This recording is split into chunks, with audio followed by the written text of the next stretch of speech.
একদিন বাগদাদের শহর থেকে আবু সালেহ মুসার কাছে একটা জানাজার নামাজের দাওয়াত আসলো। ও আবু সালেহ মুসা, আমাদের বাগদাদ শহরে একটা লোক মারা গেছে, আপনি জানাজার নামাজ পড়াইবেন। আব্দুল কাদের জিলানী শুনছে, আল্লাহু আকবার। আব্দুল কাদের জিলানী শুই না বলে, ও বাবা, আপনার সাথে আমি আজকে যাব, আমি দেখবো আপনি কিভাবে জানাজার নামাজ পড়ান। আল্লাহু আকবার, আল্লাহু আকবার। দেখেন ওলিদের কারামত সত্য, কারামাতুল আউলিয়াউ হক, তাদের কারামত হলো সত্য। আব্দুল কাদের জিলানী ডাক দিয়ে বলো, আবু মুসা বাবা, আমি আপনার সাথে বাগদাদ শহরে যাব, যাইয়া দেখবো আপনি কিভাবে নামাজ পড়ান, জানাজার নামাজ পড়ান। আবু সালেহ মুসা ডাক দিয়ে বলে, ও আব্দুল কাদের, তুমি এখনো ছোট, তুমি জানাজার নামাজ বুঝবা না, জানাজার নামাজ পড়তে পারবা না। এই কথা বলার পর আব্দুল কাদের জিলানী বলে, ও বাবা, আমি জানাজার নামাজ পড়তে যাইতাম না, আমি দেখবো আপনি পারেন কিনা। আল্লাহু আকবার। এখন তার মার কাছে বলল, হে আব্দুল কাদের জিলানীর মা উম্মে খায়ের ফাতেমা, তোমার সন্তান আমার সাথে জানাজার নামাজে যাইবে, তুমি অনুমতি দাও।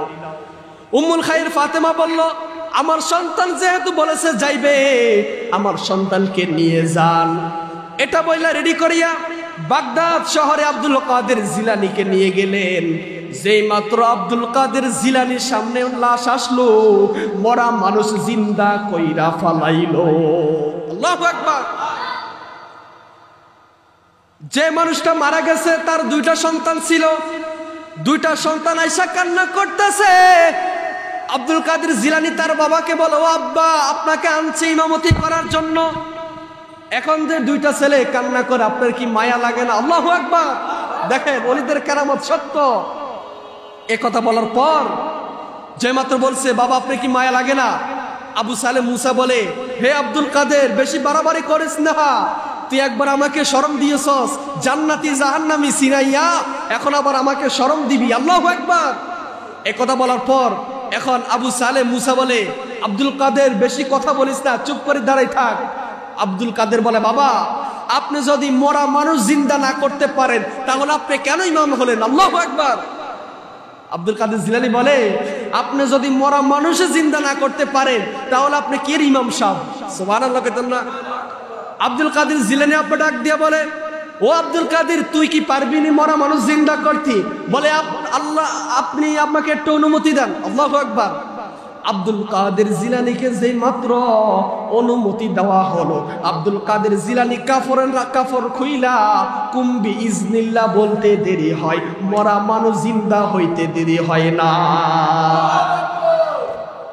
কারণ কি? দলিল কোরআন শরীফ আল্লাহ বলে দিয়েছেন, আলা ইন্না আউলিয়া আল্লাহি লা খাউফুন আলাইহিম ওয়ালা হুম ইয়াহজানুন।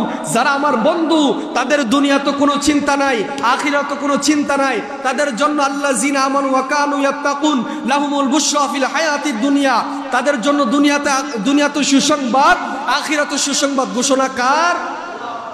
যে মাত্র আব্দুল কাদের জিলানী বলল কুম বিইজনিল্লাহ, কুম বিইজনিল্লাহ বলতে দেরি হয়, মরা মানুষ জিন্দা হইতে দেরি হয় না। এটা কি আব্দুল কাদের জিলানী জিন্দা করছে, না উসিলা দইরা আল্লাহ জিন্দা করাই দিছে? উসিলা কার? ওলিদের।